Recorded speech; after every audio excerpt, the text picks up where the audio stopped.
আসসালামু আলাইকুম। আমি মোহাম্মদ আমিনুল ইসলাম। এসএসসি এবং এইচএসসি ফিজিক্সের স্থির তড়িৎ অধ্যায়ের একটি খুবই গুরুত্বপূর্ণ প্রশ্ন, যে প্রশ্নটা নিয়ে আজকে আমরা একটু আলোচনা করতে চাচ্ছি। প্রশ্নটা আমি বোর্ডে অলরেডি লিখে রেখেছি, আমি প্রশ্নটার দিকে একটু খেয়াল করি। এখানে আছে 40 কুলম্ব ও 80 কুলম্ব চার্জের দুটি বস্তু পরস্পর থেকে 10 মিটার দূরত্বে অবস্থিত। বলা হয়েছে চার্জদ্বয়ের সংযোজক সরলরেখা বরাবর কোথায় তড়িৎ প্রাবল্য এর মান সমান হবে, কোথায় তড়িৎ প্রাবল্য সমান হবে, এবং বলতে হচ্ছে তড়িৎ প্রাবল্যের লব্ধি শূন্য হবে, অথবা বলা যেতে পারে কোথায় একটি নিরপেক্ষ বিন্দু পাওয়া যাবে। তো এখন এই একই প্রশ্ন তড়িৎ প্রাবল্যের জায়গায় তড়িৎ বল দিয়েও আসতে পারে। বিষয়টা একদম সেম, জাস্ট সূত্রটা আলাদা হবে। আমরা আগে তড়িৎ প্রাবল্যটা দিয়ে শিখি, তারপরে আমরা ইনশাআল্লাহ তড়িৎ বলটা নিয়ে কোথায় পরিবর্তন হবে সেটা দেখতে পারবো। তো এই উত্তরটা করার আগে আমাদের একটা বিষয় অবশ্যই ধারণা রাখতে হবে, সেটা হচ্ছে তড়িৎ প্রাবল্য জিনিসটা কি। তড়িৎ প্রাবল্য হচ্ছে অসীম থেকে একটি একক ধনাত্মক আধানকে তড়িৎ ক্ষেত্রের অভ্যন্তরে নিয়ে আসলে এটি যে পরিমাণ বল অনুভব করে সেটাই হচ্ছে তড়িৎ প্রাবল্য। অবশ্যই মনে রাখতে হবে তড়িৎ প্রাবল্য একটি ভেক্টর রাশি। তো আমরা জানি যে ভেক্টর রাশিকে সম্পূর্ণরূপে প্রকাশ করতে সবসময় মান এবং দিক উভয়েরই প্রয়োজন হতে হয়। তো এই জন্য আমরা জিনিসটা একটু খেয়াল রাখবো যে তড়িৎ প্রাবল্য একটি ভেক্টর রাশি, আর ভেক্টর রাশি সমান হওয়ার অর্থ হচ্ছে তার মান সেম থাকতে হবে এবং তার দিকটাও একই থাকতে হবে। এই দুটো জিনিস অবশ্যই মাথায় রাখবো যে তড়িৎ প্রাবল্য ভেক্টর রাশি, ভেক্টর রাশি সমান হতে গেলে তার মানও সমান হতে হয় এবং তার দিকটাও একই থাকতে হয়। তো চলো আমরা উত্তরটা করা শুরু করি। তো আমরা প্রশ্ন অনুযায়ী একটি চিত্র অঙ্কনের চেষ্টা করি। তাহলে এখানে আমরা একটা বস্তু কল্পনা করলাম, Q1 চার্জে চার্জিত বস্তু, যেটা হচ্ছে 40 কুলম্ব।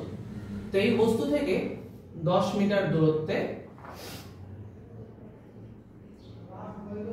10 মিটার দূরত্বে আমরা 80 কুলম্ব চার্জে আরেকটা চার্জিত বস্তুকে কল্পনা করলাম, যেটা হচ্ছে Q2 চার্জে চার্জিত।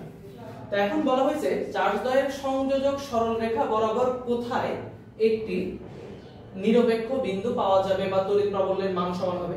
দেখো কোথায় এই ঘটনাটা ঘটবে সেটা কিন্তু আমরা এখনো জানি না, তাই এই বিষয়টাকে আমরা ধরে নিই। দেখো আমরা জিনিসটাকে লিখে ফেলি, যে ধরি চার্জদ্বয়ের সংযোজক সরল রেখা বরাবর Q1 হতে x মিটার দূরত্বে তড়িৎ প্রাবল্য এর মান সমান হবে।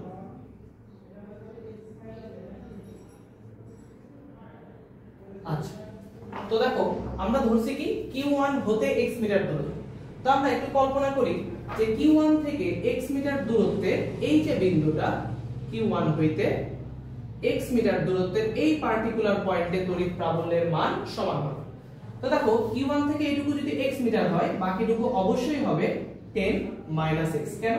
কারণ পুরোটুকুর দূরত্ব হচ্ছে 10 মিটার। সম্পূর্ণ দূরত্ব হচ্ছে একটা চার্জ থেকে আরেকটা চার্জের দূরত্ব 10 মিটার, তাহলে এতটুকু যদি x হয় বাকিটুকু অবশ্যই হবে 10 - x। তাহলে দেখো আমরা ধরে নিছি Q1 থেকে x মিটার দূরত্বে এই পার্টিকুলার পয়েন্টে, যদি আমি তোমাদের জন্য পয়েন্টের একটা বিশেষ নাম কল্পনা করি, ধরো A পয়েন্ট, তাহলে A বিন্দুর প্রাবল্যের কথা আমরা বলছি সমান। এখন A বিন্দুতে কয়টা চার্জের জন্য প্রাবল্য অনুভব করবে? এই বিন্দুতে কিন্তু দুইটা চার্জের জন্য প্রাবল্য অনুভব করবে। দেখো Q1 চার্জের জন্য এই বিন্দুতে একটা প্রাবল্য থাকবে, একইভাবে Q2 চার্জের জন্য এই বিন্দুতে একটা প্রাবল্য থাকবে। তাহলে আমরা একটা কাজ করি, দুইটা চার্জের জন্য আলাদা আলাদাভাবে প্রাবল্যের মানটা বের করি, তারপরে প্রশ্ন অনুযায়ী যেহেতু বলছে প্রাবল্য এর মান সমান, তাই আমরা সমান দিয়ে ক্যালকুলেশন করার চেষ্টা করি। তাহলে সর্বপ্রথম আমরা চেষ্টা করি Q1 চার্জের জন্য এই বিন্দুতে প্রাবল্য। তাহলে আমরা লিখি Q1 চার্জের জন্য A বিন্দুতে প্রাবল্য। তো প্রাবল্যকে প্রকাশ করা হয় E দ্বারা। আমরা সূত্র জানি E CQ1 divided by D1 square. এক্ষেত্রে দেখো D1 মানে দূরত্ব। Q1 চার্জ হতে এই পার্টিকুলার পয়েন্ট, যেটাকে আমরা মনে মনে কল্পনা করছি A পয়েন্ট দিয়ে, এই A পয়েন্টের দূরত্ব হচ্ছে x, তাহলে D1 এর মান হচ্ছে x। এবার Q1 এর মানটা কত? Q1 এর মানটা হচ্ছে 40 কুলম্ব। তো দেখো এই মানটাকে আমরা একটু বসাই ফেলি, তাহলে E1 লেখা যাচ্ছে C, Q1 হচ্ছে 40। আচ্ছা, এখানে আমরা মান বসাবো না, একবারে মানটা বসাবো, হিসাব করতে সুবিধা হবে। আচ্ছা দেখো Q1 চার্জের জন্য এই বিন্দুতে আমরা প্রাবল্য বের করলাম, Q2 চার্জের জন্য আমরা এই বিন্দুতে প্রাবল্য বের করার চেষ্টা করি। চলো বাকি অংশটুকু আমরা এই পাশে করার চেষ্টা করি। তাহলে Q2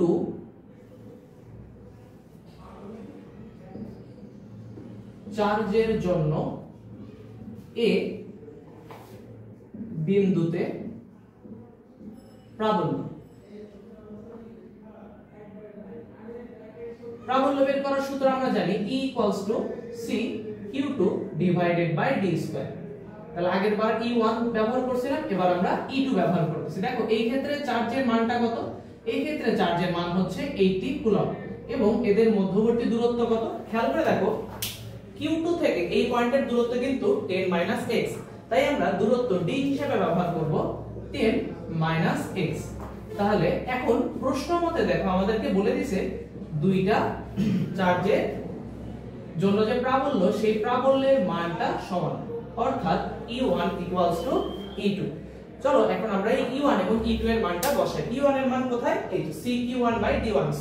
E2 এর মানটা কোথায়? CQ2/D2²। আচ্ছা এটা একটু বসানোর আমরা চেষ্টা করি। E1 হচ্ছে CQ1/D1², E2 CQ2/D2²।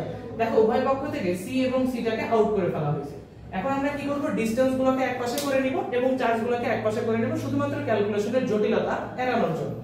তাহলে D2 এখানে আছে ভাগ অবস্থায়, এই পাশে চলে আসলে হয়ে যাবে গুণ ডিভাইডেড বাই D1। দুইটার উপরে স্কয়ার ছিল, আমরা এককের হোল স্কয়ার ব্যবহার করলাম, Q2 ডিভাইডেড বাই Q1।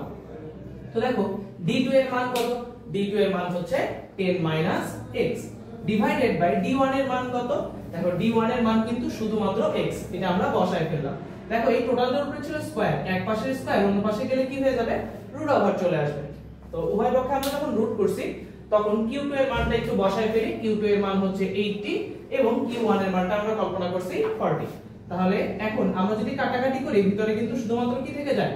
2 থেকে যায়। তাহলে এই পাশে দেখো কি আসছে? 10 - x ডিভাইডেড বাই x, এই পাশে থাকতেছে √2, আর কিন্তু কিছু নেই। দেখো এখানে একটা গুরুত্বপূর্ণ বিষয়, আমরা অনেক সময় এটাকে এড়িয়ে যাই। তো এসএসসি লেভেলে খুব বেশি এটা কাজে না লাগলেও এইচএসসি লেভেলে এটা কাজে লাগে। তো এসএসসি তে 2024 সালের রাজশাহী বোর্ডের যে কোশ্চেন, সেই কোশ্চেনটাতে আমাদের এই বিষয়টাতে খেয়াল রাখতে হবে। কারণ সেই প্রশ্নটাতে বলা হয়েছে কোথায় তড়িৎ তীব্রতা সমান, সেখানে কিন্তু বলা নাই যে কোথায় তড়িৎ প্রাবল্য সমান হবে বা তড়িৎ তীব্রতার মান সমান হবে বা কোথায় নিরপেক্ষ বিন্দু পাওয়া যাবে। নিরপেক্ষ বিন্দু আর এই প্রাবল্যের মান বা প্রাবল্য কথাগুলো কিন্তু আলাদা। চলো আমরা একটু বোঝার চেষ্টা করি। তো রুট করলে কিন্তু সবসময় প্লাস এবং মাইনাস দুইটা মানই পাওয়া যায়। দেখো একটা মান থাকবে প্লাস এবং আরেকটা মান থাকবে কি? মাইনাস। একটা প্লাস থাকতে হবে, অবশ্যই একটা মাইনাস ক্যারি করতে হবে। তো এখন আমরা একটু আড়াআড়ি গুণ করি, তাহলে কি দাঁড়াচ্ছে? 10 - x = প্লাস মাইনাস √2 * x। তাহলে এক পাশের মাইনাস x যদি অন্য পাশে চলে যায় তাহলে অবশ্যই কি হয়ে যাবে বলো তো? প্লাস হয়ে যাবে, √2x প্লাস x। এখন ডান পাশ থেকে আমরা একটা কাজ করি, x টাকে কমন নিয়ে ফেলি। কমন নিলে থাকবে হচ্ছে √2 + 1। তো এই √2 + 1 টা থাকবে হচ্ছে গুণ আকারে, নিচে চলে আসবে হচ্ছে ভাগ। √2 এর সামনে অবশ্যই প্লাস এবং মাইনাস দুইটা চিহ্নই ব্যবহার করবে। আর এই পাশে আগে থেকেই ছিল হচ্ছে 10। যারা এখানে একটু বুঝতে প্রবলেম ফেস করতেছো আরেকবার একটু বলি, ডান পাশে আমরা আসলে আগে x কমন নিয়ে ফেলছি। x কমন নিলে থাকে কি? প্লাস মাইনাস √2, আর এখানে যদি x কমন নিয়ে ফেলি তাহলে থাকবে হচ্ছে 1। তাহলে প্লাস মাইনাস √2 + 1। x টা ছিল গুণ আকারে, x এর সাথে পুরো রাশি গুণ আকারে ছিল, অন্য পাশে চলে আসছে ভাগ। তো এখন দেখো আমরা জানি এখানে কি হচ্ছে? প্লাস এবং মাইনাস দুইটা মানই পাওয়া যাচ্ছে। তো একবার আমরা ধনাত্মক চিহ্ন নিয়ে হিসাবটা করব আর একবার ঋণাত্মক চিহ্ন নিয়ে হিসাবটা করে ফেলব। তাহলে এখন পজিটিভ মান নিয়ে যদি করি x আসবে 10 √2 + 1 এবং এটাকে আমরা x1 কল্পনা করলাম। আবার x2 দেখলাম 10 - √2 + 1। চলো দেখি দুইটা মান কত আসে। আমি একটু হিসাবটা করে নেই।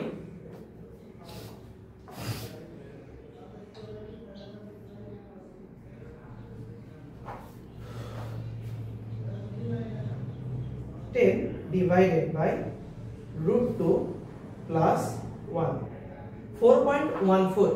যখন আমরা প্লাস মান নিচ্ছি তখন आंसर আসছে 4.14 মিটার, এবং যখন মাইনাস মান নিচ্ছি তখন আমরা দেখি তো এটা কত আসে? -√2 + 1। মাইনাস 24.14 মাইনাস 24.14 মিটার। দেখো অ্যানসার আসছে দুইটা। এখন কোনটাকে আমরা সঠিক বলে গণ্য করব? দেখো এই যে এখানে তিনটা প্রশ্নের উত্তরের প্রসেস কিন্তু একদম সেম, জাস্ট তিনটা প্রশ্নের মন্তব্য হবে আলাদা আলাদা। চলো দেখি কি কি মন্তব্য করা যায়। উত্তর কিন্তু শেষ আমাদের। এখন আমি এক এক করে প্রথম প্রশ্নের জন্য মন্তব্য, দ্বিতীয় প্রশ্নের জন্য মন্তব্য এবং তৃতীয় প্রশ্নের জন্য মন্তব্যটা লেখার চেষ্টা করব। সর্বপ্রথম আসি এক নাম্বার প্রশ্নের জন্য মন্তব্যটা কি হবে। দেখো এক নাম্বার প্রশ্ন আমাদেরকে কি জিজ্ঞাসা করছিল? কোথায় তড়িৎ প্রাবল্য এর মান সমান হবে। দেখো আমরা কিন্তু এই প্রশ্নটার উত্তর যখন শুরু করছি, প্রশ্নটাতে দুইটার তড়িৎ প্রাবল্যের মান কিন্তু অলরেডি সমান আমরা কনসিডার করে ফেলছি। তো মান সমান কনসিডার করে আমরা কয়টা অ্যানসার পাইলাম? মান সমান কনসিডার করলে কিন্তু আমরা দুইটা অ্যানসার পাইছি। একটা হচ্ছে 4.14 মিটার দূরত্ব আর একটা হচ্ছে -24.14 মিটার দূরত্ব। তাহলে এই ক্ষেত্রে অ্যানসার কিন্তু x1 এবং x2 দুইটাই হবে। এখন বলতে পারো যে ভাইয়া এইখানে 4.14 মিটার না হয় বুঝলাম, 24.14 মিটার সেটা আবার মাইনাস, সেটা কই থেকে আসে? চলো বিষয়টা একটু বোঝার চেষ্টা করি। আমরা জানি কিন্তু ভেক্টর রাশির ডিরেকশন আছে। খেয়াল করে দেখো, আমরা যখন কনসিডার করছি চার্জদ্বয়ের সংযোজক সরলরেখা বরাবর q1 হতে x মিটার দূরত্বে। দেখো আমরা দূরত্বটা কোথা থেকে শুরু করছি? q1 থেকে। শেষ করছি কোথায়? এই a পয়েন্টে, q1 থেকে x। তাহলে দেখো x এটার ডিরেকশন কোন দিকে? x এই রাশিটার ডিরেকশন কিন্তু q1 থেকে a বিন্দুর দিকে, q1 থেকে a বিন্দুর দিকে। এটাই কিন্তু আমাদের x এর ডিরেকশন। তাহলে খেয়াল করে দেখো, আমরা যখন সূত্রে এই মানটা বসাইছি, x এর মানটা কিন্তু পজিটিভ আকারেই বসায় রাখছি। x এর মান পজিটিভ আকারে বসাইছি অর্থাৎ কি? দেখো এই ডিরেকশনটাকে আমরা পজিটিভ কনসিডার করছি। তো দেখো একটা পাশ যদি পজিটিভ হয়, অবশ্যই কিন্তু তার বিপরীত সাইডটাকে আমরা নেগেটিভ কনসিডার করব। একটা পাশ যদি পজিটিভ হয়, অবশ্যই তার বিপরীত সাইডটাকে আমরা কি কনসিডার করতে পারি? সব সময় নেগেটিভ কনসিডার করতে পারি। আবার এই বিষয়টা একটু খেয়াল করি। আমরা বলছি q1 হতে x মিটার দূরত্বে, তাহলে q1 থেকে x মিটার দূরত্বে চিত্র অনুযায়ী ডিরেকশনটা হচ্ছে q1 থেকে a বিন্দুর দিকে। তো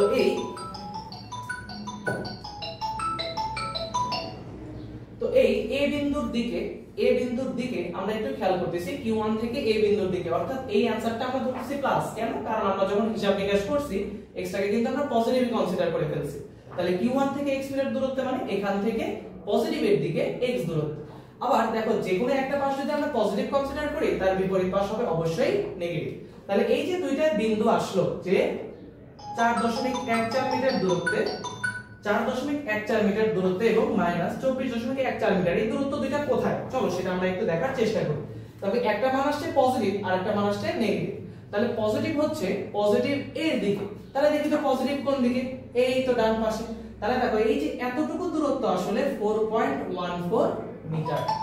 এতটুকু দূরত্ব হচ্ছে 4.14 মিটার। আচ্ছা তাহলে দেখো -24.14 এটা কোন দিকে?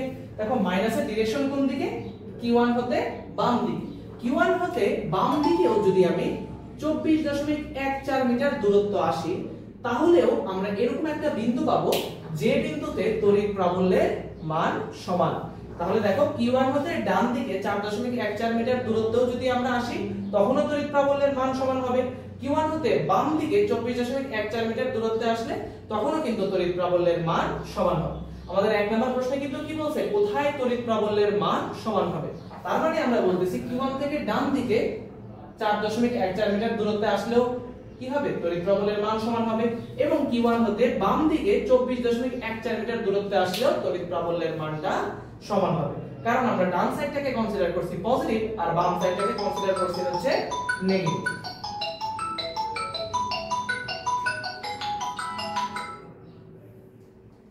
আচ্ছা এবার দেখো দুই নাম্বার প্রশ্নে কি বলছে। এক নাম্বার প্রশ্নের কিন্তু সলিউশন আমরা পেয়ে গেছি। তাহলে এক নাম্বার প্রশ্নে আমাদের উত্তর হবে x1 এবং x2 দুইটাই। চলো এবার দুই নাম্বার প্রশ্নটা আমরা একটু দেখার চেষ্টা করি। তো দুই নাম্বার প্রশ্নে আমাদেরকে কি বলছে? দুই নাম্বার প্রশ্নে বলছে কোথায় তড়িৎ প্রাবল্য সমান হবে। এই ক্ষেত্রেই আমাদের ভেক্টরের কনসেপ্টটা চলে আসে। দেখো তড়িৎ প্রাবল্য সমান হওয়ার জন্য কিন্তু তড়িৎ প্রাবল্যের শুধুমাত্র মান সমান হইলে হয় না। তড়িৎ প্রাবল্য হচ্ছে একটি ভেক্টর রাশি, আর ভেক্টর রাশি সমান হতে গেলে ভেক্টর রাশির মানও সমান হতে হয়, একই সাথে সাথে দিকটাও সমান হতে হয়। এখন একটু আমরা ভেক্টর রাশির কথা চিন্তা করি। তড়িৎ প্রাবল্যের মান সমান হয়েছে কোথায়? তড়িৎ প্রাবল্যের মান সমান হয়েছে Q1 থেকে ডান দিকে 4.14 মিটার দূরত্বে, এখানেও তড়িৎ প্রাবল্যের মান সমান, এবং Q1 হতে বাম দিকে 24.14 মিটার দূরত্বে, এখানেও কিন্তু তড়িৎ প্রাবল্যের মান সমান। তাহলে ভাইয়া আমাদের ভেক্টর রাশি সমান বলছে, তড়িৎ প্রাবল্য সমান বলছে, তাহলে তড়িৎ প্রাবল্য সমান হবে কোথায়? যেখানে মানের সাথে সাথে দিকটাও সেম থাকবে। চলো দেখি আমরা তড়িৎ প্রাবল্যের ডিরেকশন। তাহলে আমরা একটু এই চিত্রটাকে এই পাশে আবার ছোট করে আঁকানোর চেষ্টা করি।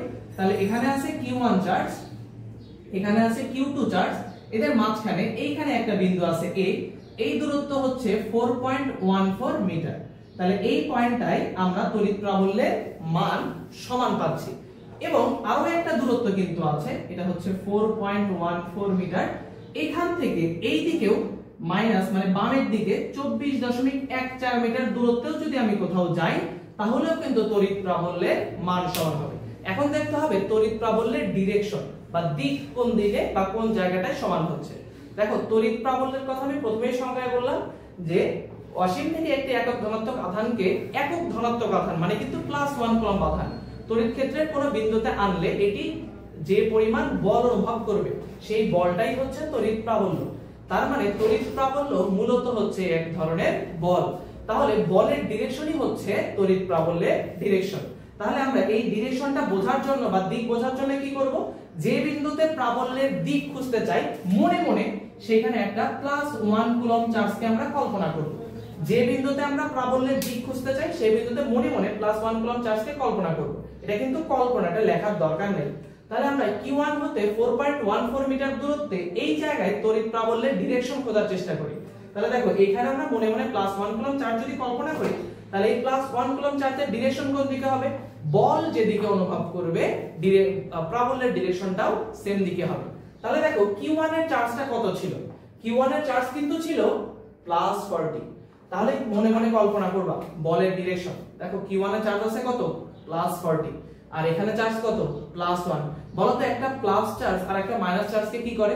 আমরা সবাই জানি একটা প্লাস চার্জ আর একটা মাইনাস চার্জকে সব সময় কি করে?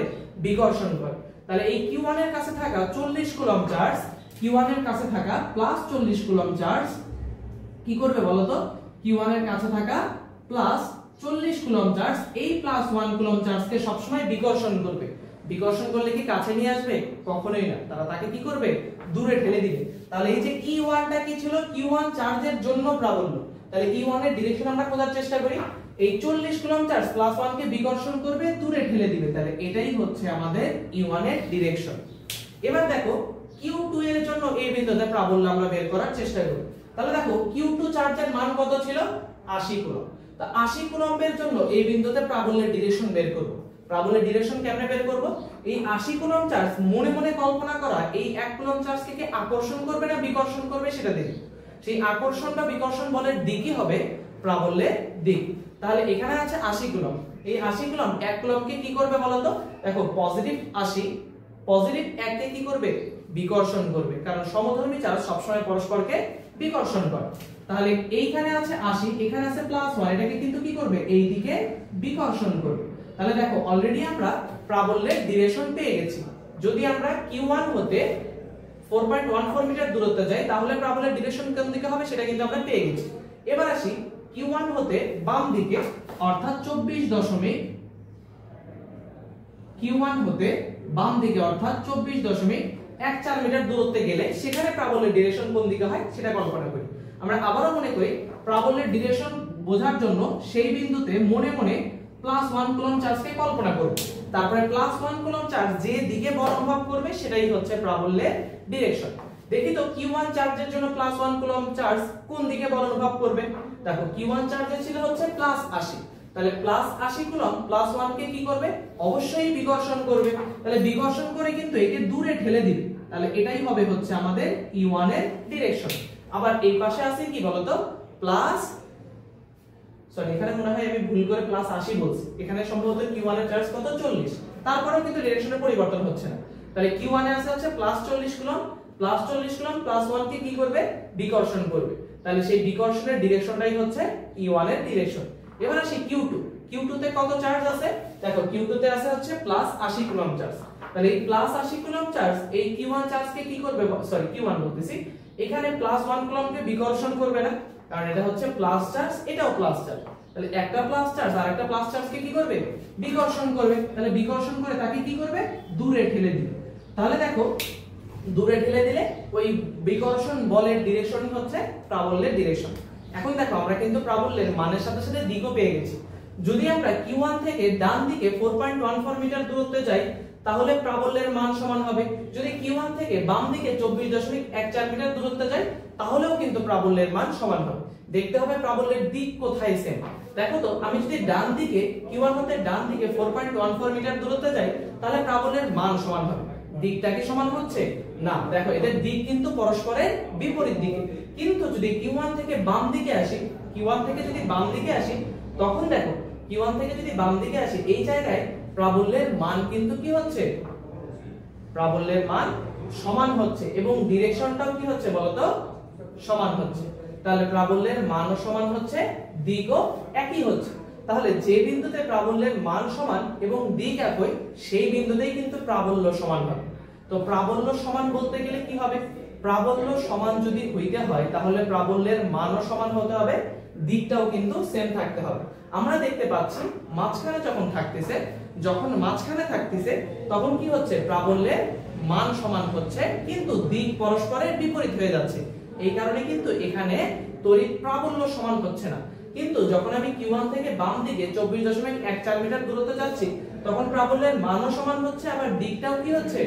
সমান হচ্ছে।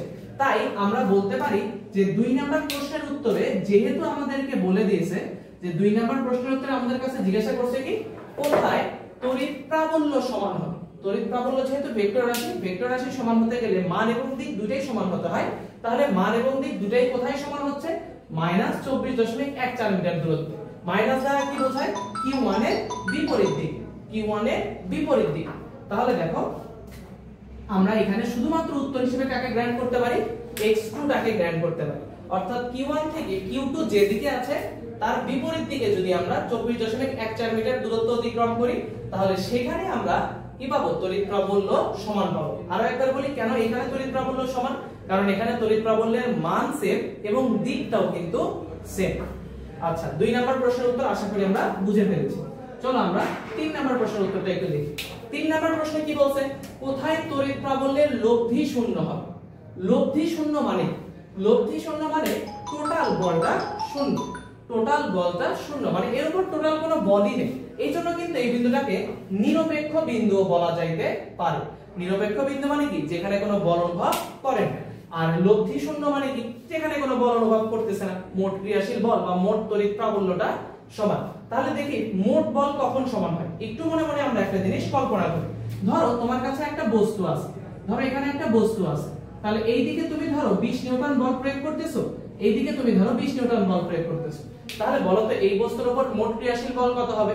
এখানে কিন্তু মোট ক্রিয়াশীল বল হবে 0। কারণ যে দুইটা বল প্রয়োগ করতেছো তাদের মান সমান এবং দিক পরস্পরের বিপরীত। তাহলে যে দুইটা বল প্রয়োগ করতেছো তাদের মান যদি সমান হয় এবং দিক যদি পরস্পরের বিপরীত হয় তখন আমরা কি বলতে পারি? তখন আমরা বলতে পারি এখানে লব্ধি বলটা হচ্ছে 0 বা মোট ক্রিয়াশীল বলটা হচ্ছে 0। তাহলে দেখো এই ক্ষেত্রে এখানে কোথায় প্রাবল্য শূন্য হচ্ছে বা লব্ধি প্রাবল্য শূন্য কোথায় হচ্ছে? যেখানে প্রাবল্যের মান সমান এবং দিক পরস্পরের বিপরীত। ঠিক এই রকম প্রাবল্যের মান সমান এবং দিক যদি বিপরীত হয় তখনই আমরা কি বলতে পারবো? সেই জায়গাটায় লব্ধি তড়িৎ প্রাবল্য শূন্য বা সেখানে হচ্ছে নিরপেক্ষ বিন্দু পাওয়া যাবে। তাহলে দেখি তো আমরা কোথায় কোথায় প্রাবল্যের মান সমান পাইছি। দেখো তো মান সমান পাইছি Q1 থেকে ডান দিকে 4.14 মিটার দূরত্বে এবং বাম দিকে 24.14 মিটার দূরত্বে। দুই জায়গাতেই কিন্তু আমরা তড়িৎ প্রাবল্যের মান সমান পাইছি। এখন দিক কোথায় সমান হচ্ছে? দিক সমান হচ্ছে Q1 থেকে বাম দিকে 24.14 মিটার দূরত্বে যে জায়গাটা পাওয়া যাচ্ছে সেইখানে তড়িৎ প্রাবল্যের মানও সমান, দিকটাও সমান। তাই এই জায়গায় তড়িৎ প্রাবল্য সমান হইছে। এখন বলছে লব্ধি কোথায় শূন্য হবে? লব্ধি শূন্য হওয়ার জন্য কি হতে হবে? লব্ধি শূন্য হওয়ার জন্য মানও সমান হতে হবে, দিকটাও পরস্পরের বিপরীত হতে হবে। ঠিক এই রকম। তাহলে দেখি তো এই যে Q1 থেকে ডান দিকে 4.14 মিটার দূরত্বে যদি যাই তখন কিন্তু দেখো তড়িৎ প্রাবল্যের মান সমান হচ্ছে এবং দিকটা হচ্ছে পরস্পরের বিপরীত। তাই আমরা যদি শুধুমাত্র Q1 থেকে ডান দিকে 4.14 মিটার দূরত্বে যাই এখানে তড়িৎ প্রাবল্যের মান সমান এবং দিক বিপরীত। তাই এই জায়গায় কি হবে? লব্ধি প্রাবল্য শূন্য হবে, বা এখানে আমরা একটা নিরপেক্ষ বিন্দু পাইতে পারি। আশা করি আমরা এই তিনটা প্রশ্নের উত্তর বুঝতে পারছি। তাহলে নিরপেক্ষ বিন্দু এবং তড়িৎ প্রাবল্য সমান কথাটা কিন্তু আলাদা। এখন যদি প্রাবল্যের জায়গায় বল বলতো তাহলে কি হইতো? এই যে এইখানে মনে মনে তোমাকে একটা চার্জ বসাইতে বলতো, হইতে পারে +1 কুলম্ব চার্জ, বলতে পারে ভাষাটা এরকম যে সংযোজক সরলরেখা বরাবর কোথায় একটি একক ধনাত্মক চার্জকে স্থাপন করলে বলের মান সমান হবে, বল সমান হবে, বা নিরপেক্ষ বিন্দু পাওয়া যাবে। তখন এক্সাক্ট সেম প্রসেস আসবে, শুধুমাত্র এই যে প্রাবল্য লিখছি না আমরা, প্রাবল্যের সূত্র E = CQ1/d², এখানে বলের সূত্র আসবে। বলের সূত্রটা কি আসবে? প্রাবল্যের সূত্র হচ্ছে এইটা, আর বলের সূত্র হচ্ছে F = CQ1, ধরো নতুন চার্জটাকে তুমি বসাচ্ছ, যেটা হলো +1 কুলম্ব চার্জ, সেটা হচ্ছে ধরো Q3/d²। আর দ্বিতীয় চার্জের জন্য এখানে সূত্রটা কেমন আসবে? F = CQ2/Q3/d²। তাহলে এখন তুমি যখন এখানে লিখবা বল সমান, যখন লিখবা বল সমান, তখন আসবে হচ্ছে F1 = F2। F1 এরটা আসবে CQ1/Q3/d1², এখানে আসবে CQ2/Q3/d²। দেখো C কাটা গেল, Q3 কাটা গেল, থাকতেছে কে? Q1/d1², Q2/d2², এক্সাক্ট এরকম Q1/d1², Q2/d2²। বাকি প্রসেসে কোথাও কোনো পরিবর্তন হবে না, একদম সেম হবে। তা আশা করি নিরপেক্ষ বিন্দু এবং কোথায় প্রাবল্য সমান হবে দুইটা কথা মানে বুঝতে পারছো। নিরপেক্ষ বিন্দু হতে গেলে মানও সমান হতে হয়, দিকটা বিপরীত হতে হয়। কিন্তু যদি প্রাবল্য বা বল সমান বলে তাহলে মান সমান হতে হয় এবং দিকটা সেম রাখতে হয়। আশা করি বুঝতে পারছো। ধন্যবাদ। তোমাদের এসএসসি পরীক্ষার্থীদের জন্য শুভকামনা।